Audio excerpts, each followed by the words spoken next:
नमस्कार दोस्तों, अस्सलाम वालेकुम, सत श्री अकाल और जय श्री राम। आप देख रहे हैं एक्स मुस्लिम डिबेट्स हलाल काफे और मैं आपका भाई लेकर आया हूं आज एक बहुत ही खास वीडियो। दोस्तों, आज की कहानी ऐसी है जो शायद आपके दिल को छू जाएगी। ये कहानी किसी सेलिब्रिटी की नहीं, ये कहानी किसी स्कॉलर की नहीं, ये कहानी है एक आम इंसान की, एक ऐसे इंसान की जिसने अपनी ज़िंदगी मजहब के हिसाब से जी, लेकिन जब सवाल उठे तो उसे ऐसे जवाब मिले जिनसे उसका दिल और दिमाग हिल गया। अब आप सोच रहे होंगे कि सवाल कौन से थे, जवाब कैसे मिले और आखिर क्या हुआ कि उस इंसान की सोच बदल गई। दोस्तों, अक्सर जब कोई शख्स मजहब से बाहर निकलता है या मजहब पर सवाल करता है तो लोग उसे भटका हुआ शैतान का साथी कह देते हैं, लेकिन कोई ये नहीं पूछता कि उसके दिल में ऐसा कौन सा सवाल था जो उसे चैन से नहीं सोने देता था। आज की कहानी ऐसे ही सवालों की है।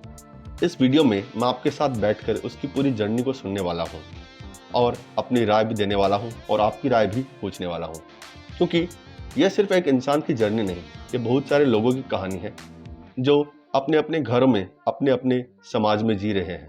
तो दोस्तों, आप आराम से बैठ जाइए, क्योंकि अगले कुछ मिनटों में हम इस कहानी को सुनेंगे ही नहीं बल्कि समझेंगे भी कि जब कोई इंसान सच की तलाश करता है तो उसे किस किस मोड़ से गुजरना पड़ता है। तो चलिए शुरू करते हैं आज के इस वीडियो को लाइक कर दें, शेयर कर दें और चैनल पर नए हैं तो चैनल को सब्सक्राइब करना ना भूलें। अपने चैनल की रीच बहुत ज़्यादा गिर गई है। आप चेक कर सकते हैं कि व्यूज़ किस तरह से आ रहे हैं। हालांकि कुछ गलती मेरी भी है इसमें और कुछ गलती और भी है, तो थोड़ा ध्यान रखें यार अपने भाई का। तो चलिए सीधा चलते हैं वीडियो में। जफर जफर भाई, मैं 28 साल का हूँ। इंडिया के एक अच्छी सिटी से रहता हूँ। मेरा बचपन यानी एक अच्छी बड़ी फैमिली में गया है और जवानी जब कॉलेज तक मैं पहुंचा तो भी मैं पूरा का पूरा इस्लाम में बोल सकते हैं कि इस्लाम के लिए मैं था, प्रैक्टिस था और आगे पीछे कहीं नहीं, समझ गए। फिर ऐसा मेरे को लगा कि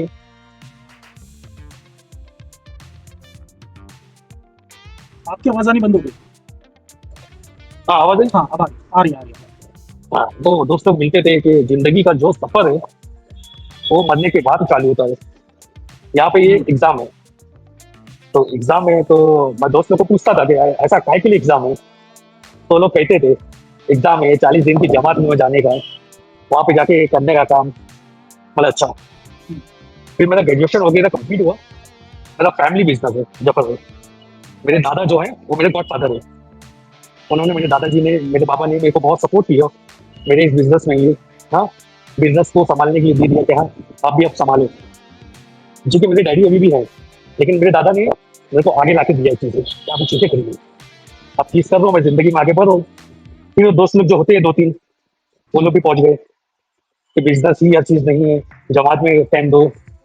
यहाँ तक कि मेरा जो मैनेजर है, हमारा फैमिली मैनेजर है, वो भी यही चीज पे कुछ काम होता, कुछ मीटिंग होता, बीच में निकल के चला जाता, चलो नमाज पे जाएगा, और हमको भी उठा के लेके चले जाते। अब दिन भर में 5 बार फोन कैसा जाएगा बताओ भाई। अरे लोगों के बिजनेस पिट जाते हैं, कंपनियां डूब जाती हैं इन सब चीजों के चक्कर में भाई। कितना लोगों का टाइम वेस्ट होता है। जफर भाई, इधर पे काम चालू हो रहा है, काम करने का है, लेकिन बीच में मैनेजर बोलेगा नहीं नहीं चलो भाई नमाज से पहले जाइए, उसके बाद सब कुछ। तो मैं ये चीज सोचता था कि ये क्या है सब चीज, अल्लाह हमसे इतना मेहनत क्यों करा रहे हैं। तो मैनेजर, मैं अपने मैनेजर से क्वेश्चन किया कि मैनेजर ये चीज क्या है, ये आप बताओ मेरे को, ये प्रॉब्लम क्या है। ये अल्लाह, जब हम कुछ काम कर रहे हैं उसके बीच में हम भाग रहे हैं नमाज के लिए, हाँ, तो हमारा बिजनेस अगर कहीं डूब गया तो क्या होगा। तो बोलता देने वाला भी वही है, लेने वाला भी वही है। Typical answer. देने वाला भी वही है, लेने वाला भी। तो ठीक है, उस समय मैं छोटा था तो कॉलेज ग्रेजुएशन कंप्लीट करके बस आया था। तो उस टाइम पे तो मैं ना कोई एक्टर, ना हीरो, ना हीरोइन, ना क्रिकेटर, हम तो फैन एक ही चीज का बोलते थे कि हम अपने नबी के फैन हैं। उनके अलावा मैं किनको कुछ नहीं कहता था। कि मैं एक ही चीज कहता था कि अगर मैं फैन है तो अपने नबी का, क्योंकि उनकी सब करना चीजें, उनकी अच्छी चीजें वही सुने थे बचपन से। जैसे कि वो जाते थे तो कोई कचरा फेंक देती थी, फिर उसका हालचाल पूछने के लिए गए। लेकिन आपके वीडियो में सब चीजें पता चली कि वो कहीं है नहीं। तो फिर ये सब चीजें देख के बहुत होता था, हम फैन होंगे। मुझे होता था वही बचपन से सोचते हैं तरसन से सुधा क्या बोलते हैं, मुंडी काट देंगे, ऐसा कर देंगे। वो जज्बा था। फिर जब मैं उनकी यानी स्टोरी पढ़ता था, नबी की जिंदगी लाइफ का पढ़ता था, तो वो अपने आप को एकदम बिग, सबसे बड़ा इंसान दिखाते थे हर नबियों से। जैसे कि कयामत के दिन हर नबी अल्लाह से माफी मांगेगा, लेकिन ये नबी सिर्फ उम्मती के लिए मांगेंगे। तो मैं ये सोच, ये सब सवाल मेरे ना दिल में आता था जाफर भाई, कि मैं सवाल किससे पूछूं। तो मैं अपने दादा से पूछा। तो दादा बोला, दादा मेरा क्वेश्चन है, आप भाई मेरे क्वेश्चन का जवाब दे सकते हैं क्या? तो दादा से बोला, तो दादा मेरी बहुत ही मैच्योर है, और वो कैसे फ्राइडे फ्राइडे वाले नमाज वाले। अच्छा अच्छा।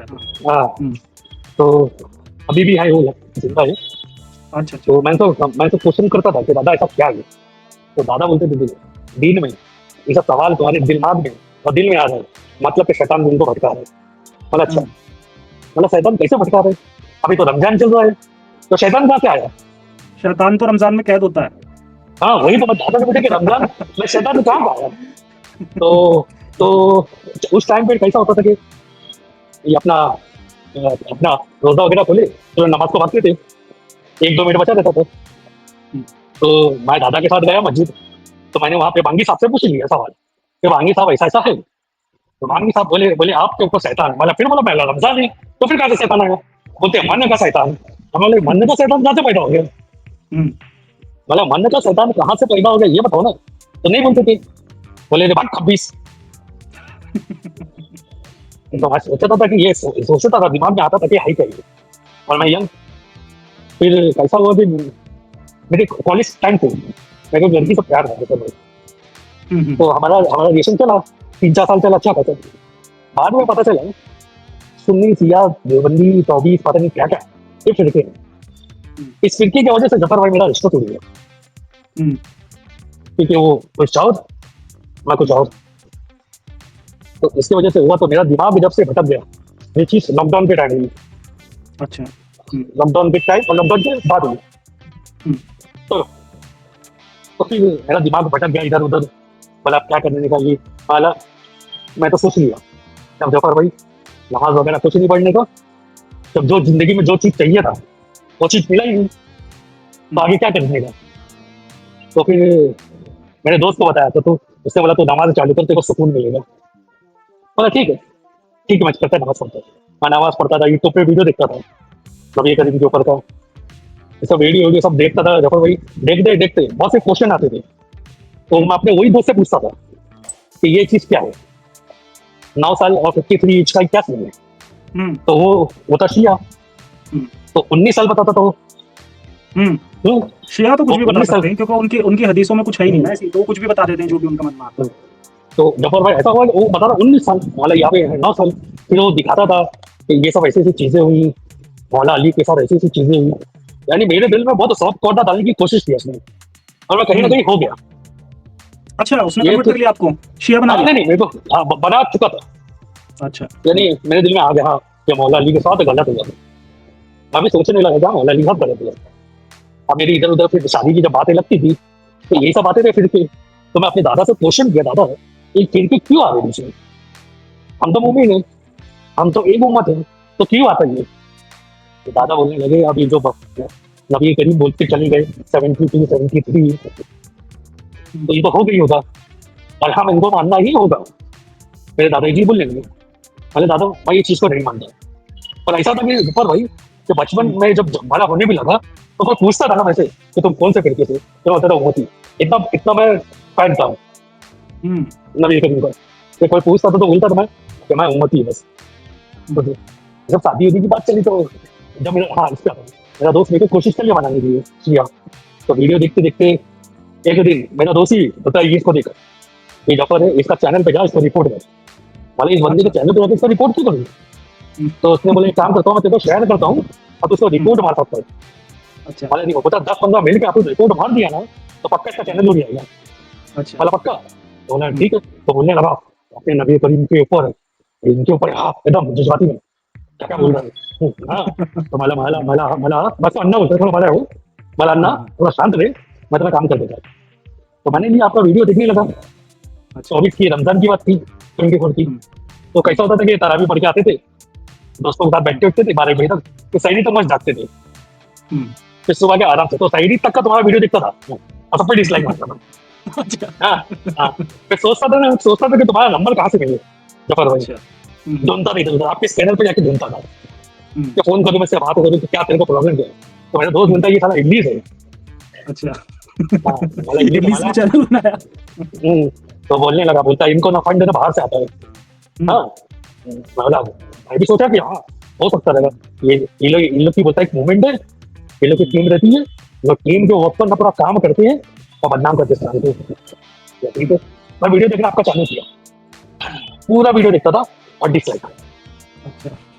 फिर कमेंट करने में एक से दो बार क्या उसने मेरे को गालियां दी दूसरे लोग ने और बोले कि इस चीज का तो आंसर दिया गया या आयत नंबर है, तू जाके चेक कर ले। एक दो लोग आपके बोले मुझे, अच्छा, तो कमेंट डिलीट कमेंट डिलीट कर देता था मैं।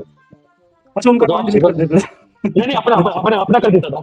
हाँ, हाँ, हाँ, हाँ, तो फिर मैंने सोचा, अब जो सूरत का नंबर बताते थे, हाँ। ये वो आयत नंबर, कुरान शरीफ का ये नंबर, उस पर उसके बाद ना मैंने जाके रिसर्च किया। जैसे आप बताते थे वैसे पास करता था और तुरंत गूगल या तो बुक्स लेके मैं बैठा रहता था, तुरंत मैं पढ़ लेता था। मैं बोला ये तो क्या सीन है। हाँ, मतलब यहाँ तो हालांकि कुछ फायदा चल रहा है। हाँ, उसी की बात तो मैंने और भी देखना चालू किया आपका वीडियो पूरा। तो मैं समझ में एक चीज आ गई कि बेटे को कोई और बन रहा है और बेटे को हमें बनाया जा रहा है। मैं बोला समझ गया। मैंने मेरी बहन से इस चीज के बारे में बात किया कि बहन एक ऐसी चीजें हैं, बहुत सी चीजों पे दोनों का हक पूरा नहीं होता है। तो उसका आंसर आया मेरी सिस्टर का, ये चीज बहुत सी चीजें बनाई गई है और बहुत सी चीजों को रोका गया जो हमको भी नहीं समझ में आता है, लेकिन हम किससे सवाल करेंगे? अपने हस्बैंड से? हमारा हस्बैंड तो हमको डिवोर्स दे देगा। मैंने बोला अगर तुमको भोर का पानी पर जाने बाहर अच्छा लगता है, हाँ, तो बोले कुछ आंसर ही नहीं है सिस्टर का नहीं। फिर मेरी माँ से पूछा ये क्वेश्चन मैंने। अभी मेरी मम्मी 1 साल पहले ऑफ हो चुकी है, तो उनसे सवाल ही पूछा मैंने। उस टाइम पे पूछा था मैंने 1 से 1 साल पहले, तो उनका आंसर आया नमाज पढ़ना चालू कर, देखो हर सवाल का जवाब मिल जाएगा। फिर मैं आपका वीडियो देखता था, फिर जाके चेक करता था बुक्स वगैरह में, गूगल वगैरह में, सब पे सर्च करता था। फिर मैं सोचता था अगर चलता रहा ये मामला। फिर मैंने एक दिन ठान लिया और पूरा सोच लिया कि अब भाई बहुत हो गया, अब इस चीज से बाहर निकलना है, खत्म कहानी, सबसे मिलते जुलते रहना है। ऐसा होता था कि ना डॉक्टर भाई कोई पहले प्रसाद देता था ना, तो एक हाथ से लेते थे और एक हाथ से चुपके से फेंक देते थे। ये करते थे। ऐसा करते थे, ये सिखाया पता। तारिक मसूद को तो आप जानते हो, उनका तो वीडियो बनाते रहते आप। वो जनाब का है कि प्रसाद खाना नहीं चाहिए, तो ऐसा चुपके से लेते थे, एक हाथ से लेते एक हाथ से फेंक देते थे। आज मैं लेता हूँ सबसे खाता हूँ, उनके घर पे आके राखी भी बनवाता जफर भाई, उनके साथ रहता भी, और उनके हर त्योहार पर उनके फैमिली के साथ ज्वाइन रहता हूँ। मेरे सब दोस्त है जफर भाई, कैथलिक भी है, हिंदू भी है, सिख भी है, सब है। हमें सबके साथ बैठता है, खुशी है जिंदगी में, बहुत अच्छा लगता है। बहुत बढ़िया। जितने हमारे मोमिन भाई सुन रहे हैं अभी, उनसे मैं कहना चाहूंगा कि यार आप खुद सोचो कि आप अच्छा कर रहे हो या ये अच्छा कर रहे हैं। जो आज हमारे सामने मुन्ना भाई बैठे हुए हैं, आप खुद सोचो यार, आपका अगर कोई नॉन मुस्लिम फ्रेंड होता है, एक तो आपको पहले मना कर किया जाता है कि भैया इससे मत मिलो, ये मुशरिक है, इससे मत मिलना, उससे मत मिलना। और फिर भी अगर आपका कोई फ्रेंड बन भी जाता है तो आप कितने परेशान होते हो, कितनी आपको इंसल्ट फील होती है ये बात उनसे कहने में कि नहीं यार हम नहीं खा सकते, हम तुम्हारा त्योहार नहीं मना सकते। आप खुद सोचो यार, कितनी छोटी सोच है ये कि आप खुद कह रहे हो कि आपके खुदा ने पूरी दुनिया बनाई है, सारी कौमें उसने बनाई है, उसके बाद भी आप ये सोच रहे हो कि नहीं यार हमारा खुदा तो इतना छोटा है जिसने सबको बनाया कि वो हमें दूसरों के साथ खुशियां नहीं मनाने देगा। तो ये इंसानी सोच है।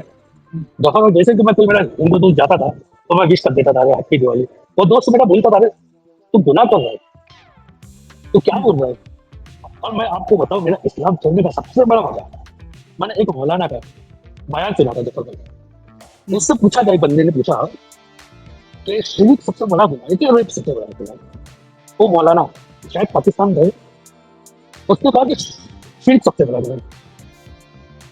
हाँ, अरे ये वाजिदी नहीं है, वाजिदी है तो इंडिया का ही है। अच्छा, मुफ्ती मैं वाजिदी जानता नहीं उसका। हाँ, नहीं। उसने खुद, किसी ने पूछा उससे लाइव कॉल में, उसने किसी ने पूछा उससे कि भाई ये एक बच्ची के साथ ऐसे गलत काम हो रहा है, और एक दूसरा बंदा जो है वो मूर्ति पूजा कर रहा है, तो बड़ा गुनाह क्या है? बड़ी बेशर्मी से कह रहा है कि जो मूर्ति पूजा है वो सबसे बड़ा गुनाह है। अरे शर्म आनी चाहिए। मेरे दिमाग में जफर भाई वैसी वक्त ये चीज आई कि ये कैसा चीज है, ये कैसा है? मैं अपने दादा से जाके चीज पूछा, मेरा दादा रेप गुनाह है, तो शेयर करना गुनाह है। तो मेरे दादा भी बोले किसी लड़की पे गलत चीजें हो रही है वो तो गुनाह है। तो मैंने बोला अगर मैं शिरक करता है तो उसकी तो माफी में मांग सकता है ना। माफी। और आप ये सोचो कि अगर एक मुस्लिम इंसान एक पैदा हुआ है, ठीक है, उसने शिरक नहीं किया, बाकी उसने दुनिया के सारे गुनाह कर लिए। अच्छा, अब होगा क्या कि ऊपर जाने के मरने के बाद अल्लाह के हिसाब से अल्लाह पहले उसे सजा देगा, उसने जितने गुनाह किए होंगे उनकी, ठीक है, और सजा देने के बाद फिर उसके बाद वो हमेशा हमेशा के लिए जन्नत में चला जाएगा। जो भी उसने गलत काम किए होंगे उनकी माफी उसे मिल जाएगी, ठीक है, या वो उसे पनिशमेंट मिल जाएगी, पनिशमेंट के बाद वो फ्री हो जाएगा। दूसरा इंसान है जिसने बहुत अच्छे काम किए हैं, उसने गरीबों की मदद की है, उसने सब कुछ किया है, लेकिन वो एक मूर्ति पूजक के घर में पैदा हुआ, वो मुशरिक था, मुशरिक के घर में पैदा हुआ, इस वजह से वो पूरी ताउम्र क्या, वहां पे उम्र ही नहीं है ना, अब वो हमेशा हमेशा के लिए जहन्नुम में जलता रहेगा। तो भैया ये किस तरह का खुदा?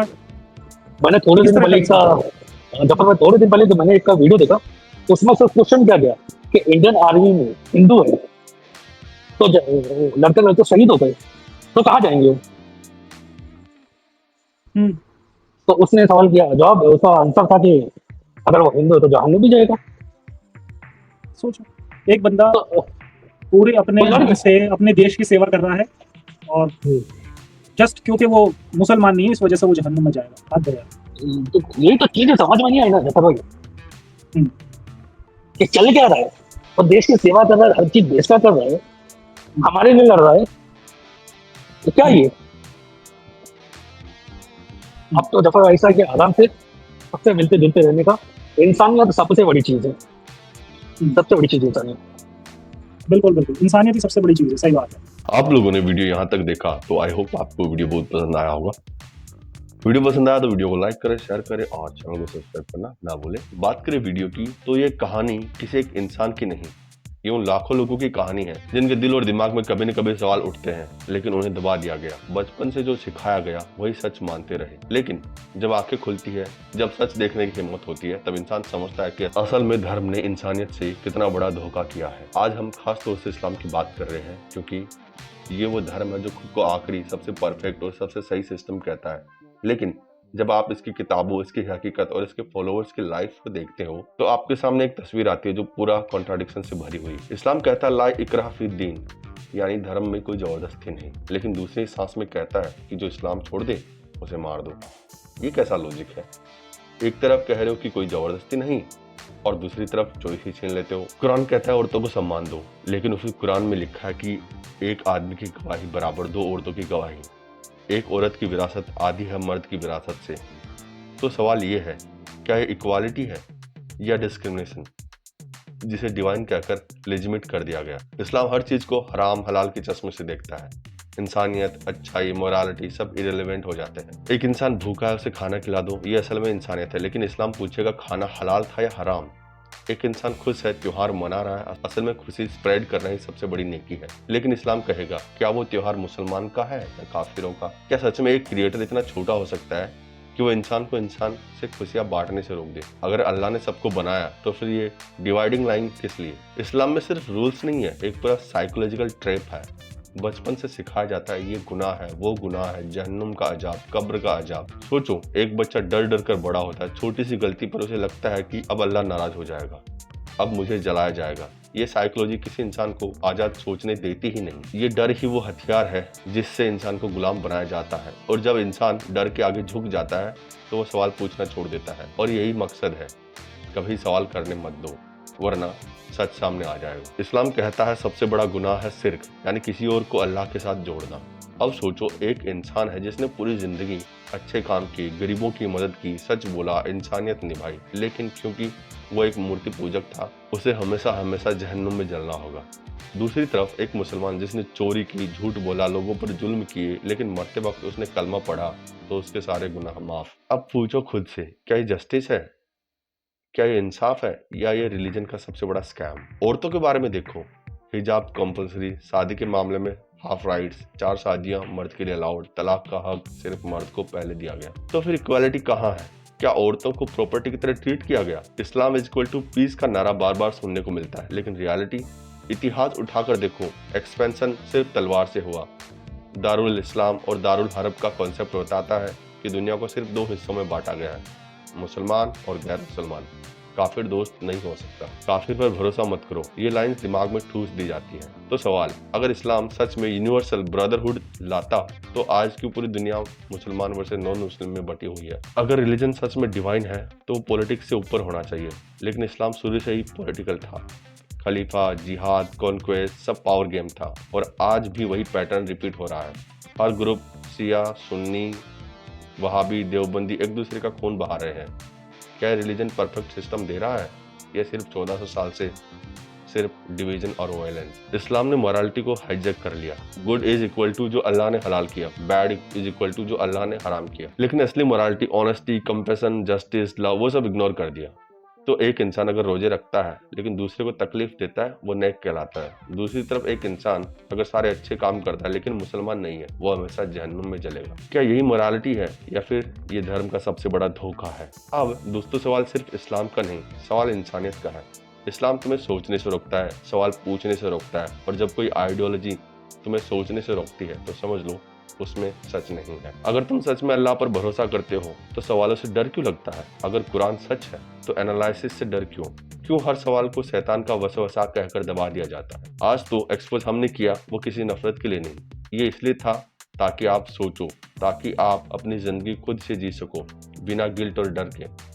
इंसानियत सबसे बड़ी चीज है। इंसानियत में ना सेक्ट है, ना फरका, ना हलाल, ना हराम। हमारे चैनल का नाम एक्स मुस्लिम डिबेट्स हलाल काफिर है और इसका मकसद साफ है, आपको सोचने पर मजबूर करना, आपके दिल दिमाग के ताले खोलना। तो दोस्तों याद रखो, रिलीजन डिवाइड करता है, इंसानियत यूनाइट करती है, और जब ये समझ आ जाता है तो इंसान सच में आजाद हो जाता है। तो आज के वीडियो में इतना ही, फिर मिलेंगे एक और किसी नए टॉपिक के साथ, नए एक्स मुस्लिम के साथ। चैनल पर नए हैं तो चैनल को सब्सक्राइब कर दें, वीडियो को अभी तक लाइक नहीं किया तो लाइक कर दें, और अपने दोस्तों के साथ, ऐसे ही किन्हीं लोगों के साथ जो इस रिलीजन के जाल में फंसे हैं, उनके साथ भी शेयर करें ताकि उनको सच का पता लगे। खैर, आज के वीडियो में इतना ही। जय हिंद, जय भारत, अपना ख्याल रखें।